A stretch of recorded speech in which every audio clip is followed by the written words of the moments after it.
What does it look like when two leaders, each defined by experience, innovation, and performance, unite to elevate Canadian real estate lending? With nearly a decade of serving the needs of investors, borrowers, and mortgage brokers in the alternative market, Neighbourhood Holdings has now taken a major step forward by acquiring Fisgard Asset Management, forming one of the largest alternative mortgage lenders in Canada. Together, they manage nearly $800 million in mortgages across more than 2,000 borrowers and over 3,000 investors nationwide. Through the Neighbourhood banner, the team works directly with mortgage brokers across Canada, providing short-term mortgages for quality borrowers who may not fit traditional bank criteria. Every loan is backed by real assets, ensuring a measured, conservative approach, seeking to provide investors with stable income while preserving invested capital. Whether you're a mortgage broker seeking flexible financing options or an advisor looking for regular income solutions, Neighbourhood's expanded reach brings track record, transparency, and opportunity, now even stronger with Fisgard's 30-year legacy. To learn more about the Neighbourhood, visit neighborhood.com to view the offering memorandum or speak to your financial advisor today. This is not advice, and consult a professional advisor before investing a loonie in any of these investments. Before we get started, I just want to remind everyone that this information discussed today is not intended to be or construed as investment advice.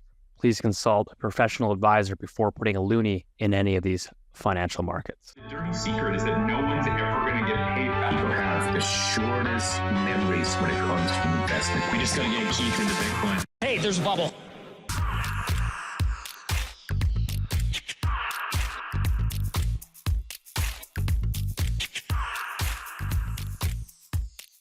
Welcome back to Loonie Hour, episode 222. As always, join me the three amigos. I got the Boomer over in Halifax, Rich Diaz in Montreal. Welcome back to the show, gentlemen. Richard, what's up? How's it going? I got no news. Canada lost. Canada lost? Oh, yeah, but that's okay. I mean, we have a bunch of kids who are in the NHL who should have been playing on that team. I'm not too worried. I was not impressed. Were you not? No, I thought it was some of the worst, sloppiest hockey I've ever seen. Oh, geez. I miss the old days when these kids used to actually go and hit people. Oh, you're like Don Cherry. Oh, man, there's a lot of stick swinging. Everybody thinks they're the next McDavid out there. It's painful to watch. That's what it was like when I used to play. Man, I don't mean stick swinging. I mean, man, you had your head up all the time. Like in World Juniors, like even like Rich, even like 5, 6, 7 years ago, it was like, you know, you playing Czechia, you'd like run them through the boards. Every chance you got. It was just stick swinging everywhere. What is it called? They're trying to get rid of headshots and stuff. That's it. CTE. Yeah. I don't know, man. You didn't like it? Not impressed. Okay. Well, man, what are you going to do? I buy my ticket to a hockey game. I want to see something. Yeah. Paid for blood. Speaking of which, Keith, I tagged you in that. Did you see that on Twitter? The Winter Olympics is coming up in Italy. Yep. And they still haven't finished the hockey rink. Oh, I saw that before. Man, They got what did they got? They got the Olympics announced in Milan in 2019? Yeah, it must have been a while ago. Dude, it's like 6 years later, basically, and they still finished the rink. What I don't get is that there's a perfectly good rink in Torino, isn't there? Isn't that where the Canadians lost the bronze medal game to Czech Republic? Right, yeah. This is just like, but isn't this like classic Euro, Keith? Like they've had like 5 or 6 years here. And I was going to say, it is a European joke in there somewhere. But isn't the size of the rink is not long enough, isn't it? So apparently the deal was for the NHL to allow their players to go back and participate in the Olympics. The agreement they had, I guess, with the Olympics or the IIHF, whatever it was, the committee, is they said we have to play in an NHL-sized arena. So we don't want an Olympic-sized arena. We want the sheet of ice to be NHL size, you know, because that's what our players are used to, and, you know, player safety, whatever. So they said, okay, sure, let's do that. And then they ended up building the rink like a couple feet too short. Yeah. And so now they're like trying to like refix the rink. I don't know. Are they? It's insane. And they showed a picture of it. There's a picture online of it today of the neutral zone is so small. I was like, man, there's going to be like... Whoa. Hold on a second. To be fair, I thought it was like 3 feet shorter out of 200. Instead of 200, it's like 196 or something. I don't know, man. If you're an NHL player that plays 82 games a year and you take 3 feet short, like, you're going to... I mean, don't get me wrong. It's ridiculous that Can you imagine if the rink is a little bit more narrow than they're used to? and you're skating backwards, waiting for your pass, and whack, well, you go in. Rich, you should see the size of this neutral zone. It's gonna be like headshot city all over. There's gonna be suicide. Like it's like like you imagine McDavid and McKinnon flying through this like little tiny neutral zone. Okay, guys, let's continue. Maybe Jeff can mute out all of the hockey talk to get going here. Everyone, hey, grump. This is our first. We're actually recording now. See, this isn't the pre-recording chat, right? So we're going. But hey, everyone, this is our first recording of the year for 2026. We had one came out, and we thought it was going to be a bit of a boring week coming up. Has anything happened over the weekend? The Habs are on a roll. Any housing, hockey stuff. Any housing data, maybe, or stuff. But we'll move along because we'll have lots of hockey talk, of course, when the Olympics do get underway. If they're not canceled because of World War III coming up, we're going to talk about. Come on, let's talk about that as well. Yeah. So I mean, obviously, the big news we had a special guest lined up. Unfortunately, there's a scheduling conflict, so she had to cancel last minute. But we wanted to get some commentary, obviously, on the big news of the week. That's, if you're interested in markets and geopolitics, obviously the US, President Trump, effectively, what was it, kidnapping? I don't know what you want to call it. Extracting Nicolas Maduro, president of Venezuela. And that's the big news. So the big news is basically the US is now sort of, I don't know what's the right word, effectively running or helping run Venezuela. They pulled out a dictator there. The people of Venezuela are partying on the streets. People of, man. I mean, it's the talk of the town, Rich. Well, yeah, he was full. It's just like, so, a couple of weeks ago, we talked about how there was a buildup in military presence in the Caribbean Sea. A couple of aircraft carriers were coming in, and we kind of flagged it. Obviously, we didn't know that was what was going to happen. And then it was actually, I mean, listen, whether you like it or not, it was quite incredible what they did. As in, like, I don't think anybody in the world realized that this was even possible. Nicolas Maduro is not just some random guy. He's extremely well protected. The Chinese have boasted for years about how there's all kinds of missile defense systems and air defense systems. They have Iranian drones that are constantly doing surveillance. There's Russian air defense systems. All that stuff was in place, and yet basically the surgical removal of a head of state, again, he's contested, but nevertheless, he's there, was frankly incredible. I mean, like it or loathe it, it was wild, really.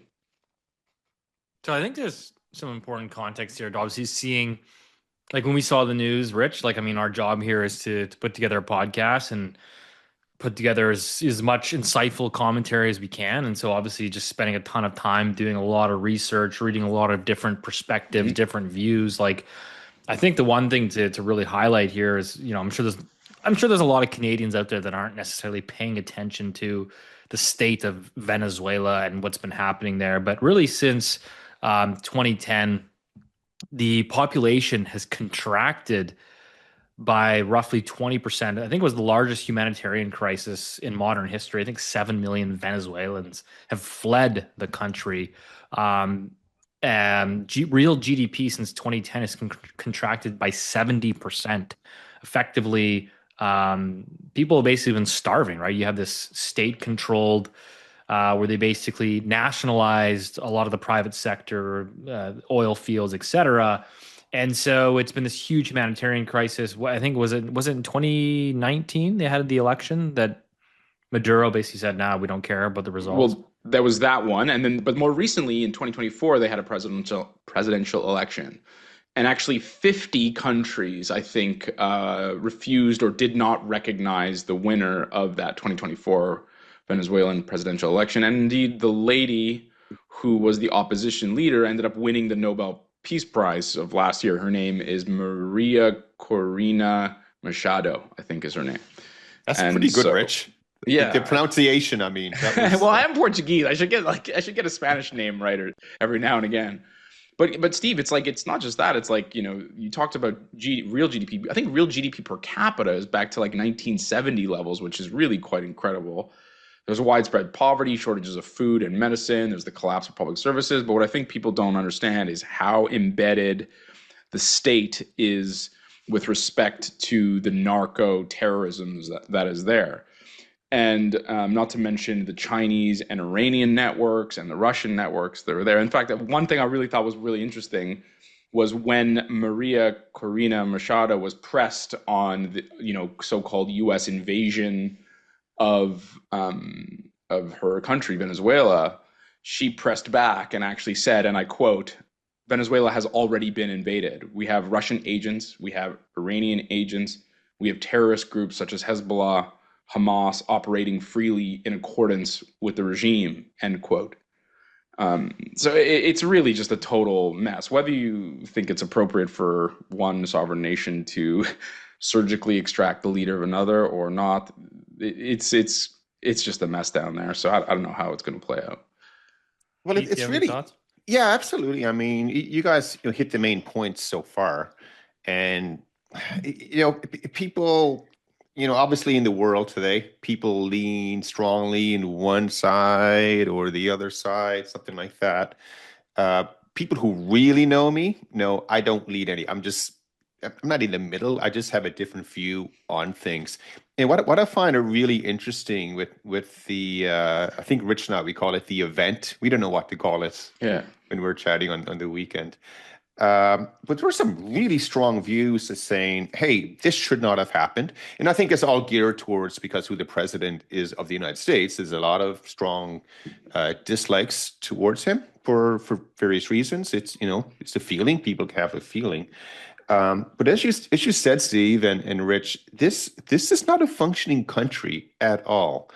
And you had millions of people, I think it was 8 million that I read, that have left the country. The quality of life has declined significantly. There's no marketplace for anything. It is completely controlled by, the Russians. So here's a question I'll put towards somebody. Is Russia good or bad? Rich, what's the answer? I mean, the answer is bad for this exercise, Rich. okay, fine, sure, bad. Okay, thank you. Iran, are they good or bad? Sure, bad for argument's sake. Yeah, I know you want to say something else, but yeah, the Chinese Communist Party. Bad, sure. Except some political groups in Canada might disagree with that. Yeah, fair enough. Drug cartels, again. Drugs are definitely bad. I think we can all agree drugs are bad.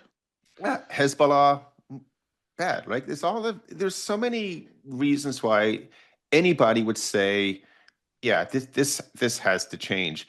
And for the Americans to execute this, Steve, as you said, the way they did it, I think there's one other read. I think the casualties are less than 20 maybe on the Venezuelan side. Yeah, it was not a big number at all. No. And it's just weird. But it has happened. And so we're going to have a good conversation today on reason why it happened. There's some really wild stories out there, which I think may not be entirely true. And then there are some perspectives that people need to consider to really appreciate what was going on here. But do you guys remember the the Jack Ryan series with John Krasinski? So remember that was crazy. That was crazy. Yeah, it was. But continue, Steve. Go ahead. Anyways, he basically someone found it and resurfaced it on Twitter. I was like, holy smokes! Like Jack Ryan, who's Jim from The Office, basically depicting Venezuela as sort of one of the largest adversaries to the United States in this series, and he goes on to explain why it is so, and effectively is the proximity to the United States, the ability to basically strike with modern warfare against the United States, the abundance of foreign actors in that country, the abundance of obviously oil, the abundance of critical minerals. The series of Jack Ryan there basically depicts why Venezuela was such a key country that really kind of flies under the radar. I think when people think of U.S. or Western adversaries, you immediately think, oh, Russia, right? That's sort of number one. You might think China number two. But to really think about Venezuela in that regard, I think most people didn't really pick that up. Well, it's kind of similar. You're right, Steve, because you have, so the Western sphere that's the Americans. They're saying this is our backyard. So if you go back to the Cuban Missile Crisis, way back when I was a little boy. Okay, thanks, What? guys. 1963. I don't know. Yeah, You're of a course. boomer. Yeah, I know, of course. But that was all about, hey, we will not, the Americans said we will not tolerate, the Soviets to have missiles pointing towards, 40 miles, from 90. Miami, whatever. Thank you, nerd. But this is very similar today. The Americans, and we're going to go into a bit more reasons of what was really happening with it. And then you know what? You can also make the argument for the Russians with Ukraine. Russians saying, we will not have NATO in Ukraine. Yep. We will not tolerate that in our backyard. And who are the Chinese upset with these days? Taiwan. Yeah, they're saying the same thing. We do not want the Americans in our backyard. So if you can sort of be a bit neutral and look at these things, it does make sense. And then I think it was the last episode, or maybe a few before. We've been building. I think people know with our firm, we're always looking at different trends and trying to determine, is the trend strengthening, weakening? Has it changed completely? We've been talking about sort of this global conflict trend for a while, and it's very easy to see that because of this event over the weekend, this trend is now strengthening, significantly. So you go back to when Trump came into office, and I know we're repeating ourselves a bit, but it's important to see where the narrative continues to strengthen. But when he came in, they made the announcement, we are no longer going to play with the globalist agenda, which is basically the WEF, you think about it, which Canada is completely on board with, and same with Europe. But we're saying we're going to focus on our domestic economy and everything else. That's what we're doing. And then they came out with the national security strategy. And if you read through that or throw it in your favorite AI box, it'll give you a summary. And what did that say? We're focusing on America first. And again, you shouldn't disagree with it or agree with it. It is happening. And then another sort of trend to see is the changing of the name of the Department of Defense to the Department of War. Just saying, hey, we're on here. And then they came out with, of course, the Office of Strategic Capital. And this really ties in to, you can make a real good argument of why the Americans did this. But the Office of Strategic Capital, this is an arm or a team inside of the Department of War. And it's a $200 billion war chest, if you want to go with that theme. But that's going to be a combination of a public-private partnership to help the Americans sort of regain market share or the ability or capability to, once again, onshore supplies and production and capacity for rare earth minerals, critical minerals, applied technology, things like that. And then when you look down in Venezuela, what do they have there? They have all this. Well, not the applied technology, of course, but they have all that there. Plus, by the Americans taking them out, it removes one of the biggest thorns they had in their backyard. Yeah. So that's sort of where this is going. A lot of people, we'll talk about the oil, perspective with it. I think, the Canadian view on the weekend, there are a lot of really wrong views with it. Superficial. We can go down. No, I'll just say wrong. Well, yeah, I think we should, Keith. I think we should. We'll go down that as well. But just to sort of to start with it, some of the guys in our network, including Tracy, who we're going to have on today, she does some really good work on this already, and she was very early with this view compared to the rest of the world out there. Why don't we kind of discuss that? I think, I guess one narrative was that, the U.S. only went in because they want the oil and, this is imperialism. And that was sort of one view. Tracy wrote an article. She is a natural resource expert. She's a geopolitical expert. She's known as Shy Girl on Twitter. I think she's got over 300,000 followers. She's been in the Wall Street Journal, Bloomberg, etc. So we're hoping to have her on, but unfortunately, again, scheduling conflict. But just she wrote a really good piece on Substack, which kind of wanted to summarize it. It effectively was titled, "The Venezuelan Oil Narrative is Pure Theater." And so she basically went on to write effectively that the author claimed the Pentagon's real driver wasn't oil, it was a national security supply chain problem. specifically critical minerals. The argument was that China has embedded itself in this Venezuelan mineral extraction. Iran has built weapons and drone manufacturing infrastructure in country, and Russia has established a serious military advisory footprint and air defense integration. Put together, Venezuela became the one place in the Western Hemisphere where all three U.S. adversaries operate at once. And that's ultimately what crossed the Pentagon's risk threshold. And so basically, going on to look at the critical, Pentagon has allocated $7.5 billion for critical minerals. And China dominates, of course, this processing, including 91% of rare earth processing, creating a choke point Beijing has shown willingness to exploit. And so basically going on, this basically crossed the Pentagon's threshold. It wasn't about oil. It was more about kind of what we discussed earlier. Yeah, I mean, the only thing I would add is that I just think so. Just that's really, really important. I think you need to reiterate that. No military in the world can operate without rare earth minerals, and I think for the Americans, and we've seen for NATO and Europe and the Europeans as well, this has become an extremely, extremely important issue.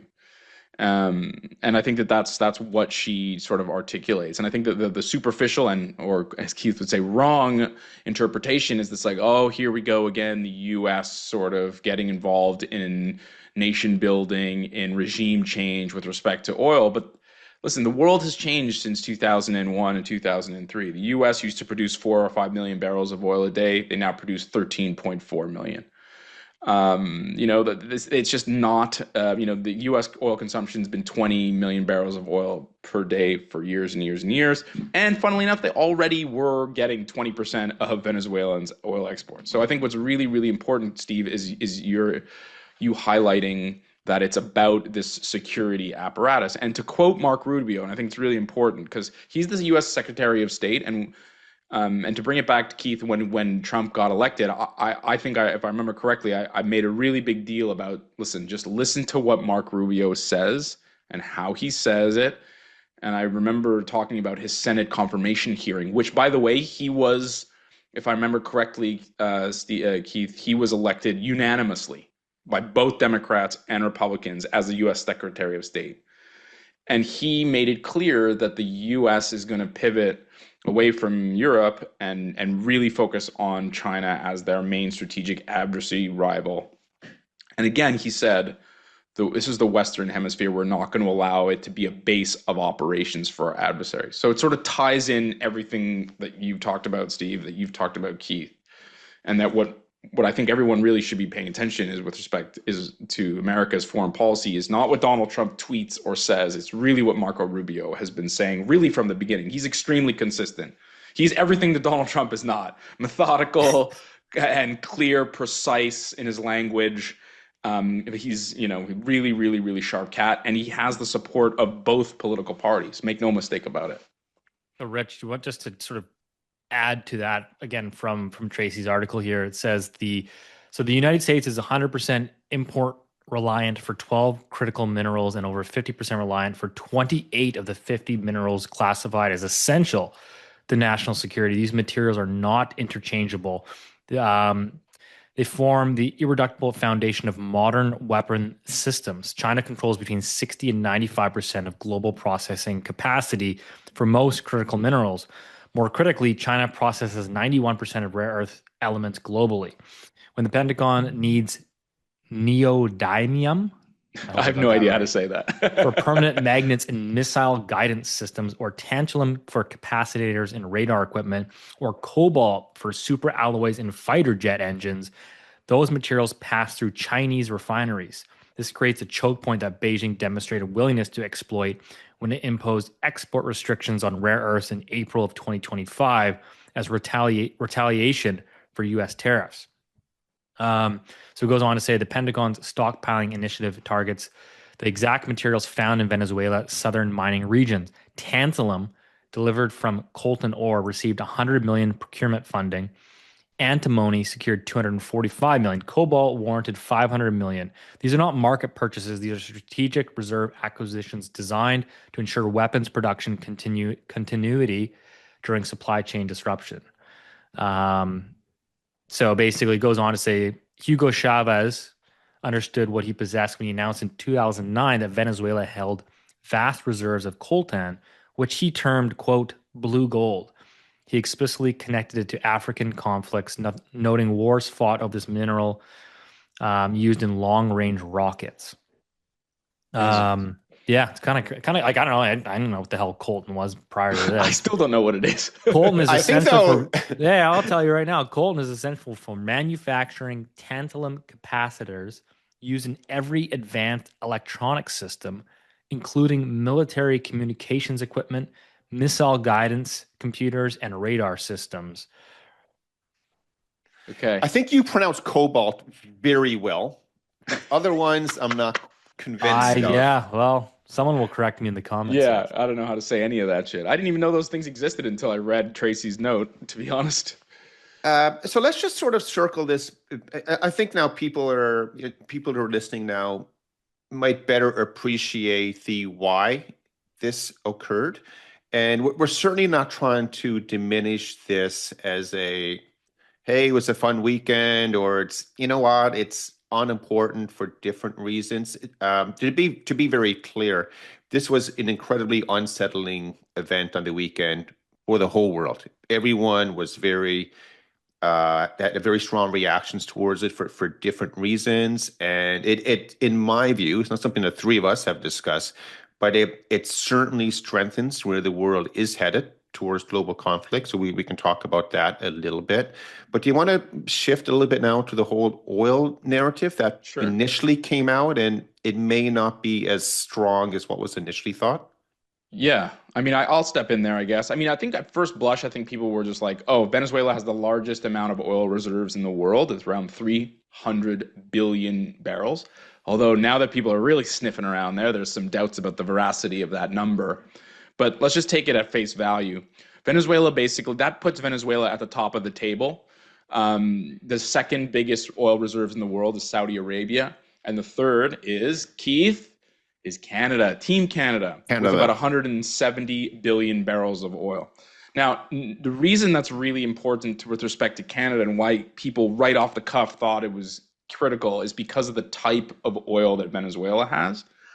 But as the weekend sort of kind of unfolded, people like Tracy and others on Twitter really started to sort of blow a giant hole into that narrative. And it's because Venezuela produces extra heavy crude oil with a low API gravity with lots of sulfur content. And you know, another country that produces similar oil like that is Canada, 95% or 99% of which is from the oil sands or tar sands out of Alberta.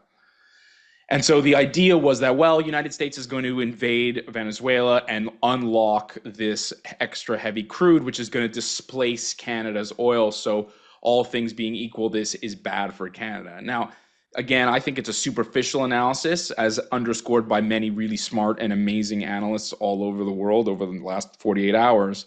But fundamentally, there's two or three really key points. One, Venezuela, its national oil company has basically been taken over by politicians and corrupt officials for years and years and years.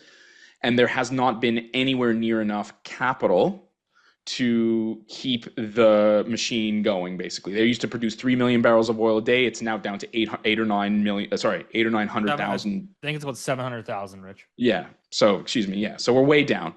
That's the first thing. The second thing is that there hasn't been any capital. So most of the oil that was the reason the Venezuelan oil was unlocked in the first place was because American oil companies went there in the 60s and 70s and 80s and 90s and poured billions and billions of dollars of capital.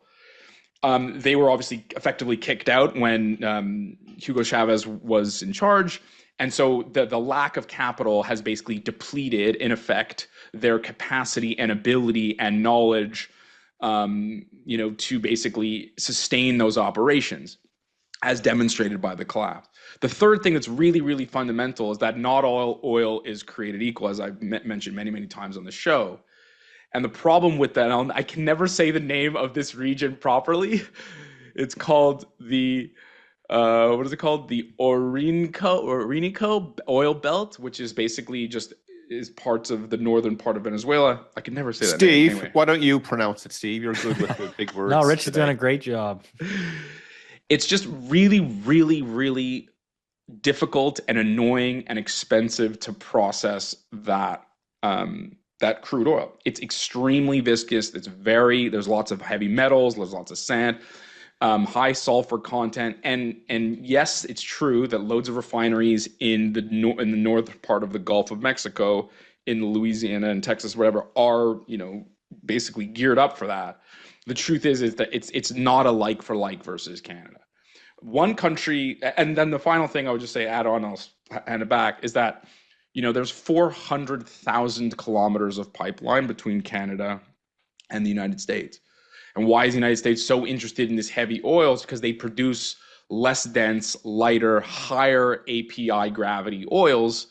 And what's really critical is that mix. And so again, that instinct to say, oh, well, their heavy oil is going to replace Canada's heavy oil, as most energy experts have demonstrated, that's not an appropriate thing to say. I think it's wrong. And the last thing is that you need an incredible amount of capital to refit all these pipelines to get that whole machine sort of turning again. And if you're Exxon or ConocoPhillips or Royal Dutch Shell or any of these global or American oil companies, you would need some kind of security guarantee and basically some kind of regulatory clarity before you just go pile in loads and loads and loads of money into this region, which, as Keith will articulate, we don't really know what's going to happen there. So that's why that narrative is just basically totally bogus. So, Rich, one of the leading energy advisors research companies in the world, Rystad Energy. So they quoted, they put out a piece basically saying, quote, based on our assessment and expected project timelines, it could take around 15 years to get back to 3 million barrels per day. So production can return to late 1990s levels by around 2040 if the new investment cycle starts as early as 2026. So again, to get back to sort of peak what they used to produce, it would take about 15 years. And there's a lot of ifs, ands, or buts to get there. And I've seen estimates from $50 billion to $100 billion of investment. I get it. That's a huge range. But my point is it's an absolute incredible amount of money. And then at current oil prices as well. Right. Yeah. That's right. Which are not overly incentivizing. So that whole narrative is bunk. I think two things come from it, which is really funny. All of a sudden, all the people who are anti-oil in Canada are now like, hold on a second. Man, we got to protect our oil stuff, which is just like, it makes me laugh and just want to scream into the void, because for years, the same people who are trying to destroy our energy industry all of a sudden have their hair up and are like, oh, we got to protect it. The other thing is it doesn't at all change the idea that Canada needs to find new markets for our oil. Canada, the U.S., that economy is saturated. Even if that's to quote, friend of the show Heather, U.S. has been consuming 20 million barrels of oil a day for 20 years. That hasn't changed. Even if the Permian Basin starts to go under, and there's no guarantee of that, Canada still needs to find new markets, and so. Hopefully, this has sort of galvanized some of the positivity towards doing that. So this is good news for Canada, because initially Saturday morning, Canadians were worried about a lot of things, and hopefully now people appreciate that it probably wasn't an oil grab. Certainly helped that they can get some. I mean, the Americans, that is. But it's not meant as a way to replace or displace, the Canadian energy market. However, if Canada is going to be okay with this, who out there is not okay with this? Because it's the little guy with glasses. I know. So there's the reason this was such an important, as we understand it, as three babbling turds in Canada, the reason this was such an important strategic objective for the Americans was because not only are you securing this whole rare earth stuff, you're kicking your adversaries out of a country that's 1,200 miles off the coast of Miami Beach, but also you are in effect depriving your main strategic adversary, China, from what they do need. So unlike the US, which doesn't need heavy oil because they have Canada, the China absolutely needs oil, full stop, right? So China consumes about 15 or 16 million barrels of oil a day. They produce quite a bit of it, about 4 million barrels of oil a day, 4.5, depending on the week, obviously. And so that, discrepancy is what I would consider a strategic vulnerability. We'll definitely share this chart because it's one of my favorite charts ever, basically. That 12 million barrel of oil a day sort of deficit is, in my view, a major strategic vulnerability. Another country that has a major oil deficit is EU, and you can guess that Saudi Arabia, Russia, and Canada have massive production surpluses, which I would consider a strategic opportunity. And so 80% of Venezuelan oil, 81% of Venezuelan oil has been going to China at a discount.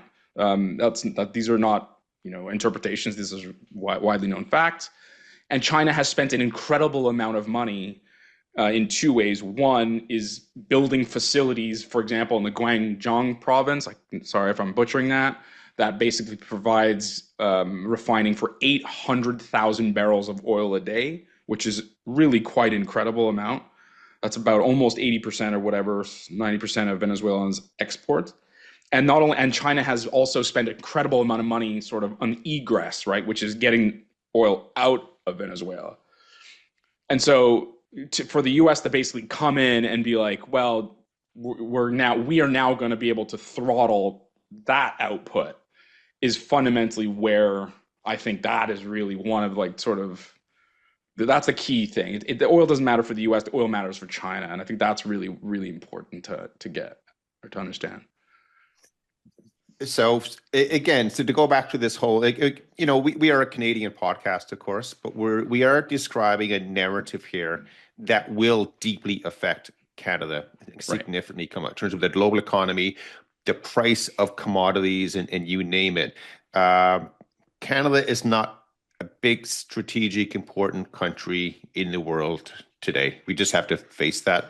The important ones that are driving what's happening. It is the Americans. Think of it in a map, you're looking at it that way, but the Americans in where we are, the Chinese, of course, and Russia. And then you have the EU who are trying to be important, but they're not. Are irrelevant, sorry to say.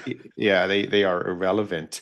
So now all of a sudden you have China, their energy needs, they're already, they're doing these gymnastics just to get it out of Venezuela. That's now been cut off. So Rich, why don't you share with people, where does China get most of their other oil besides what they're doing so China gets their oil supply. I mean, this data is from 2024, so it's probably a little bit off, but 20% from Russia makes sense. They share a huge border. There's loads of pipelines there. Saudi, that's overseas. Malaysia, Saudi is 14, Malaysia's 13%, Iraq 11%, and Oman 7%, Brazil, et cetera, et cetera. So but Iran. What about you? Didn't say Iran. What was? Oh, sorry, because that's in the other space. Because so that's Iran is obviously an enormous. So we went over that. Sorry, I forgot about Iran.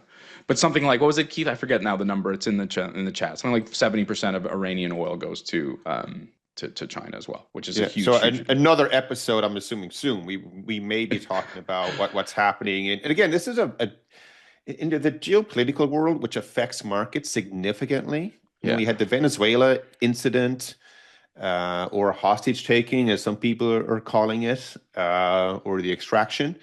There is significant civil unrest in Iran. Yep. Currently. That could have a major impact on China as well with their energy imports that they're getting there. So again, just share with everyone, this was an incredibly important event that a lot of people have strong feelings on for different reasons. But the Chinese, who the Americans have said they are getting all of our attention these days. This was not a winning weekend for them at all. It was significant. And they've retaliated, by the way, in kind. So, for example, they said they're going to stop importing NVIDIA chips. I mean, I get that's sort of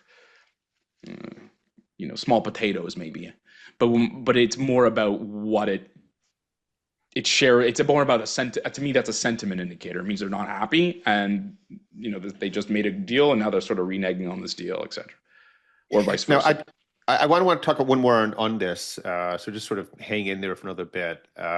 Let's talk about what happened between the Americans and Russia. I think it was yesterday. Right. So we had like 3 days of this going on. Do you want to share that story? I know we were chatting about it. Well, I mean, sorry, you know it better actually, and I don't want to cock it up. Okay, so there's basically a dark fleet or ghost fleet of oil tankers. They have Venezuelan oil, and they go dark. So basically, it's more difficult to detect them with radar technology. That's my simple explanation of it. There was one that escaped through the American naval blockade web, and it was hightailing it for. I call it St. Petersburg. What is it? Yeah, up in that direction. And the Americans chased it. They were gunning after this thing. A Russian sub also approached this. But along the way, again, to understand how global diplomacy works in war and all this stuff, along the way, the Russians re-registered that tanker to say, hey, this is now a Russian tanker. It's not a Greek tanker that's doing something on the side or something else. This is now a Russian tanker. And they actually flew the Russian flag. I think technically they painted the Russian flag on the side. Is that what they did? I think that's what it was. Yeah. That's what happened in Lord of War. If you've ever seen the Nicolas Cage movie, he's transporting weapons from like one African country to like some Baltic nation, and he like gets people to paint the new flag on it. Okay, but this was real world. This wasn't Nicolas Cage. It's a good movie. I'm just saying, so you should watch the movie. Yeah, he was a great actor back in the 90s, I think it was. However, even though the ship was obviously registered to Russia, they're now flying a Russian flag. Moscow is communicating to DC saying, do not take this ship. This is ours. The Americans did. The Americans, I think it happened up towards Iceland. Yeah. Off the coast of the UK. We learned a new word this week, Keith. But Steve has a lot of new words that he can't pronounce. Which other one? Well, this is an acronym, a new acronym. It's called the GIUK. It's called the North Atlantic. It's between Greenland, Iceland, and United Kingdom. And it's basically a naval choke point. It's been important basically since the early 19th century. So what does the GI stand for? I have no idea. I know. Sorry. Greenland, Iceland, and UK. Sorry, it's not that complicated. Okay, there we go. That was the point where the Americans grabbed the ship, basically. They also had significant assistance in terms of the UK said, yeah, you can fly over our airspace, whatever you want to do, to take this ship, you can do it. There was all kinds of activity taking place up around the UK when this was yesterday, I think it was happening. And so for the first time in all of these conflicts, the Americans have grabbed an actual Russian asset. It's not something that was like a ghost-like transaction, in the mountains somewhere. So this is a very significant event, and it further strengthens this trend or path that we talk about all the time. The world has become an incredibly less friendly place over the last 5 days now. And this ain't getting better. So right now, Russia and China, they're trying to figure out what do we do next? Because the Americans now, they think about it. They went into Iran that time, like the Top Gun Maverick movie, and bang, bang, they did that. Then they fly into Venezuela, Caracas overnight, and they extract one dude and his wife. They wanted to. 2 days, yeah. Yeah, like with no casualties or anything. And then they grab a Russian ship at the same time. So I think we're going to have a lot more to talk about with this as we develop. But this has a huge impact for the investment world because something is going to go offside here. And I know a lot of people, they look at the stock market all the time. They think about earnings and, valuations and AI and stuff. The probability now of some major global event being triggered. Remember, these are ones that were done intentionally. You're going to have accidental ones taking place as well. This is lining up. I know last year I described 2025 as being a year with no risk in investment markets. People don't realize what risk is anymore. It's definitely coming back this year. So, stay tuned, as they would say. This kind of coincides with a couple of years ago when the U.S. froze Russian reserve assets. Yeah, I the mean, Europeans did. The Europeans froze the assets. I think that number is it 4 billion? I think it is. Right. It's in the billions. Was it the Europeans or the U.S.? No, I mean both. Well, the Europeans were the big ones, though, and it's private assets as well. So it is a big deal. Go ahead, Steve. What was your thought? Well, I mean, obviously that coincides with the run in precious metals here. But Rich, go ahead. No, I was just going to say, a couple of things that are really important to know is Keith, you sort of glossed over a little thing, which is these ghost ships. I mean, this is fundamental to how Iran, Venezuela, and Russia deal with oil. There's probably hundreds of ships. I'm sure someone knows the right answer, but there's definitely more than just a few. And the reason they exist is to circumvent sanctions and controls imposed by US, the EU, Canada, and other G7 regimes. And often, and the key thing, Keith, is that every single major ship, even small ones, when I was a sailor, I used to sail, every single boat, even the 36-foot Bavaria. Whoa. We've never heard that on the Loonie Hour before. You're a sailor? I have my skipper's license, believe it or not. Anyways, so when you're sailing, you have this thing called an automatic identification system. And if I'm not mistaken, literally every single boat in the world will have it. Even little teeny weeny little boats. Like I was sailing a 36-foot boat and you have one. And all the radar systems. And so what these ships will do, they'll turn them off. And that's extremely, extremely dangerous. And also for a number of reasons, these boats don't turn around quickly. If there's fog, there's all kinds of reasons why you want an automatic identification, a transponder effectively. And what they do is that, and so that's fundamental. And so they basically, that's why, Keith, it was just such an interesting and kind of dangerous sort of wrinkle to this whole story, really, is that there's these ships that turn off their transponders. There's been accidents with respect to that. Oh, and the other thing is, for the environmentalists out there, what they often do is they do something called like a ship-to-ship transfer, which is where you get lots of oil spills, mistakes, fires, et cetera, et cetera. Anyway, that's just, I think, an important thing for people who may not know. So, Rich, on all of this, you had, Venezuela, of course, was front and center, but just following that, we've got renewed talks where Trump is talking about, obviously, U.S. taking control of Greenland. Even talks about a payment idea where basically the Trump administration would be willing to offer lump sum payments to Greenlanders as part of a strategy to persuade separation from Denmark. Kind of curious your thoughts. If maybe you can explain the sort of geopolitical significance of Greenland. I think, again, it probably a place that gets forgotten about. Yeah, so Greenland has about, I want to say, like less than 60 or 70,000. I think it's 50,000. I think it's 50,000. It's crazy. And also the other thing I think people need to realize is something called the Mercator projection. Keith, you're going to just bear with me for 1 second. There's something called the Mercator projection, and it's how you basically map a 3D world, which is the Earth is not flat. Sorry, Steve. You map it onto a 2D map, right? So when you're looking at Google Maps, you see that's a Mercator projection, and it screws with all of the distances and sizes. So Europe is actually really, really, really small. Africa is really, really, really big. Brazil takes 6 hours to fly across, and Greenland on your map is enormous. And that's because of what's known as called a Mercator projection. It's just a function of putting a 3D thing onto a 2D thing. You're always going to screw it up somehow. The point is that it's actually really, really small. And why that's important to the story, Keith, is because what it means is that Russia and US are actually really close.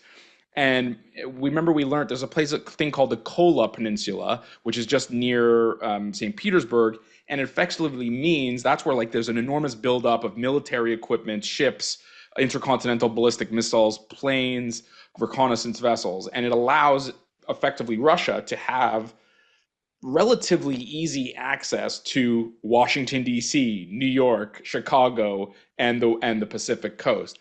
And so why Greenland is so important. Remember, Greenland is way, way, way smaller than you think it is. That's just like fundamental to that whole story. And so what they want effectively is to be able to manage / protect that airspace. That's it. I mean, all this bullshit about mining is to me a total red herring. It's a distraction.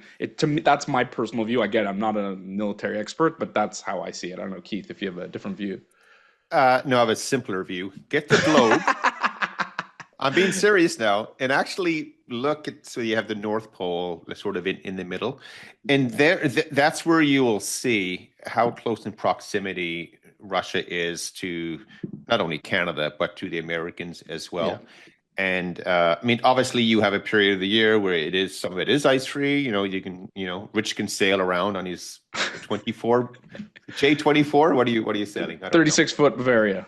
Okay, but you have that there. But I think Rich is right with this. This is now all about trying to protect the Americans. Their domestic agenda, trying to protect themselves, and this is where they're going with it.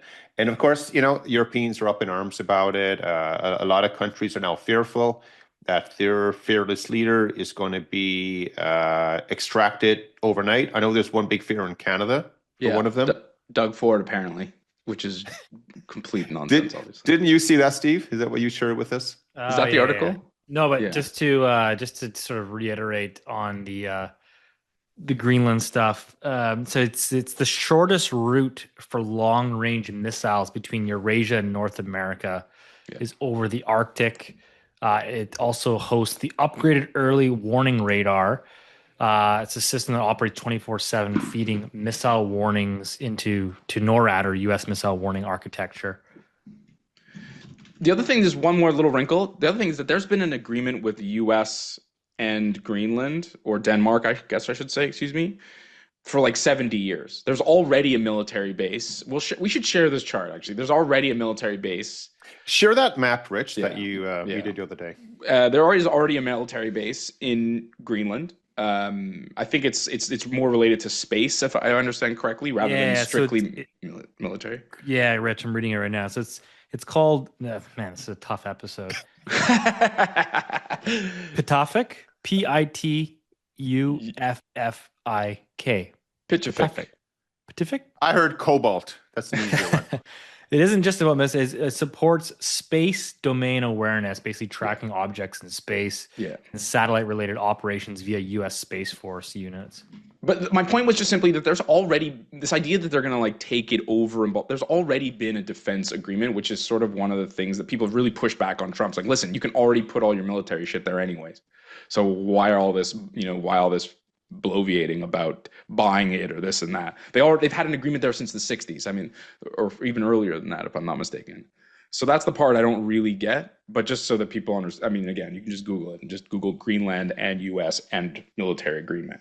But that's really what matters. And we've talked about this before at length. This again. Listen to Marco Rubio. You want to know what's going on in the U.S. Listen to Marco Rubio, and he's like they've said it, Fortress North America, right? That is their motivation. And I think on that little piece, I think we read this an amazing article that's been going around our own little network, and I just want to read the following quote. It's just like, the Venezuelan operation did not signal a new American doctrine. It confirmed an old one that never went away. The Western Hemisphere remains a core U.S. interest. External powers that entrench themselves there will eventually be confronted. This was true under Eisenhower, Nixon, Reagan, Obama, and it remains true today. The form changes, substance does not. And I just like, this article was written, there's no author, unfortunately, which is kind of annoying, so I can't give the guy any props, or girl any props. But that to me is, I just think what we're really seeing. So we're seeing a reassertion of the U.S. and how Canada fits into this.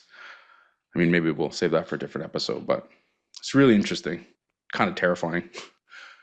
Keith, what's your I mean, this is kind of comes back to a couple episodes we brought up the US national security doc, which is what, 20, 30 pages. It pretty much outlines their strategic goals. Yeah.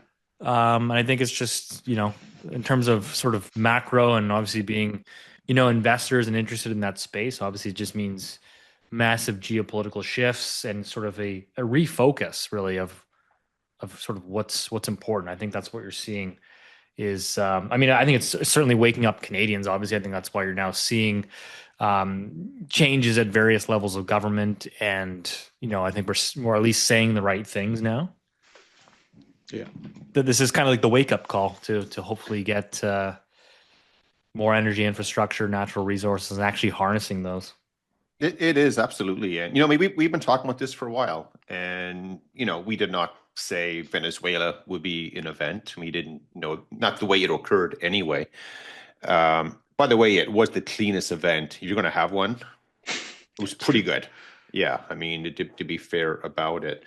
But, in terms of what happens next, I don't think this is going to die out at all. This is not like, okay, we move the chairs around a bit on the deck. You stay there, I'll stay here, and, we'll hang out together. This will continue to get tighter, if that's the word that you want to use. And I guess an example, like over the last week or so, Germany has come out and they said, hey, they'll guarantee security for Ukraine and Europe if there's a peace deal. And the Brits and the French said, we will put troops on the ground in Ukraine. So again, like it goes back to, this would be an equivalent to the Chinese and Russians putting troops in Venezuela, just to have people there and everything. They already have them there, Keith. Yeah, but I don't mean like in. No, I'm just sorry. I was trying to make light. I was trying to make light of a difficult situation. Sorry. Yeah, of course. Like this is where we're headed. We're going to have events popping up, and we're going to say, "Oh, wow, I didn't see that coming." One event I think that might happen. That I don't have any direct information on it, but one that I do hear whispers about, and initially people would think, "Hey, that's great news." It will not be great news, but you could see a coup in Moscow. So there you have, Putin's out. You can see that happen, and people think, "Oh man, that's awesome." Just as the Americans have a bunch of neocons, running the show, so do the Russians as well. So this, and again, like this continues to get tighter. One thing that might be positive with this, the so-called dark fleet in the oil tanker world, Rich, that you were just describing to everyone. By the way, I'm amazed at your level of knowledge. Everyone knows it's already strong, but this episode, it's just exploded. Like, I just know a lot of random, mostly useless stuff. Isn't it amazing? All of a sudden, you're like, wow, I get a chance to share this with people. I never thought I would get an opportunity, but you did. It's very key. However, though, back to the energy story, all of a sudden now, the importance or reliance upon everyone of the sort of the dark fleet, that's been diminished. Because before you can go dark and you're saying, hey, no one's going to touch us.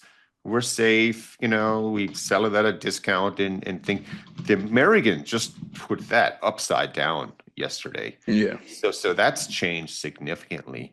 But it cuts both ways, Keith, which is what you were saying. That's the danger, right? Yeah, again, it's a different world right now, and it's going to become more expensive to ship commodities around the world, not just oil or energy, but all commodities. That cost will increase. Inflation is coming. We've been talking about, this has been a geopolitical episode, really. But one theme that we've talked about quite a bit, and is that, hey, like inflation is not dead. Inflation is going to come back here, and I think it's going to come roaring back. It's going to go higher, based on this surge in commodity prices that's coming up. So, hey, we'll continue to go down that path. But again, from an investment perspective, last year had no risk. I think this year is going to be, you can see a lot of volatility. You can see 25% fall in a lot of different markets coming up here. Keith, there's one more thing, just like I think it's kind of, I don't know if ironic is the right word, but, Canada actually holds a lot of really, really interesting cards. If we sort of play it right, it's not clear that Do you mean the We are? decarbonized oil? People Oh my will want God, that. what a load of dog shit that is. Anyway, no, but think about it. I mean, we have all the critical minerals necessary. We've got an abundance of clean energy if we want it. We've got synthetic oil. We've got some light oil. We've got the heavy crude that everybody's desperate for. We are positioned strategically next to the largest military industrial complex, army, whatever you want to call it, in the world. Um, I think that there's a reason why the Germans and the French and NATO are so interested in, sort of realigning with with Canada. And it's not because they're friends with Mark Carney. It's because they see the writing on the wall. They need Canada's minerals, and I think Canada should be poised to sell it to them. It's really fascinating, actually. I know people really, really don't like Donald Trump, and they might not like the style and in which he's doing it, but in a kind of a perverse way. I think people are really going to kill me for this, but he's actually I think he's really helped Canada. Sorry, I said it. I think he's really. But what's also interesting, though, Rich, is that Carney just went to Europe, literally on the weekend, and now he said, "Hey, I'm going to China this week." Yeah. And again, I don't get it. The American, and again, you can agree or disagree with what's happening here, and for all the great reasons you just said, Canada has a lot of assets.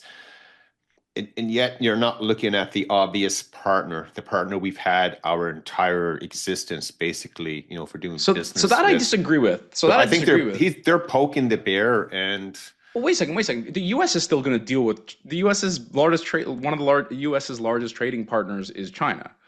One of our largest trading partners is also China. So I think that if you stop trading with people, then you really are asking for war, right? So I think it's important that the U.S. continues to trade with China. I just think it's about doing it with eyes wide open, in my view. And I think it's about just being much, much more, let's say, less childlike in our industrial policy, right? You got to build pipelines. We got to start building refineries in Canada. We got to have a proper defense system. You know what I mean? It's all well and good to talk about, decoupling from America, but you can only decouple from America if you're doing it on the front foot, right? It means you have a serious army. It means you have missile defenses that you can build on your own. It means that you have pipelines and refineries and a manufacturing sector that you stand on your own 2 feet. Talking about decoupling from America is cheap. The only way you do that is by completely turning our industrial policy around and doing basically the opposite of what we've done for the last 10 years. And so that's what I meant by Trump's did us a favor, right? He's exposed how badly our country has been run in a very kind of mean and shitty way, maybe, but that's what I meant by that. I think that's a good way to end it. This guy's on a heater. I'm gonna get killed. That was the Rich episode. Episode 222. Hey, wait! I want to end with a story. Remember the Gladiator movie? Remember when Russell Crowe said, "Are you not entertained?" Yeah, good movie. I love that movie. It's basically where we are right now, with the world. Yeah. But I was watching an interview with Russell Crowe there a while ago. But he was in Rome. If you've ever been to Rome, by the way, Rome's an amazing city to go and visit. Very busy, a lot of tourists, of course, but it's cool. But if you've been there, you know where the Spanish Steps are. Rich, I assume you've been there. You've been everywhere. Man, of course. Yeah. I know Steve was as well, but he won't admit it. But so Russell Crowe, he said he was in the Spanish Steps, the shopping area. If you've been there, you know what I mean. And he's inside and he comes out and there's police officers everywhere in front of the store. And he said there's literally thousands of people up and down this little road, up the steps. And he walks over to the police officer, hey, mate, what's going on here? And he said, oh, they're here to see you. And all of a sudden, people realized it was Russell Crowe. And everyone just goes, Massimo. But Russell Crowe said, that's when he realized, oh, wow, this was a big deal, that movie and everything. Great. So everyone, stay tuned because you're going to be entertained a lot more coming up with big words that are hard to pronounce. Yeah. by Steve and Rich. That was a tough episode. All right, guys. As always, appreciate the support. See you next week.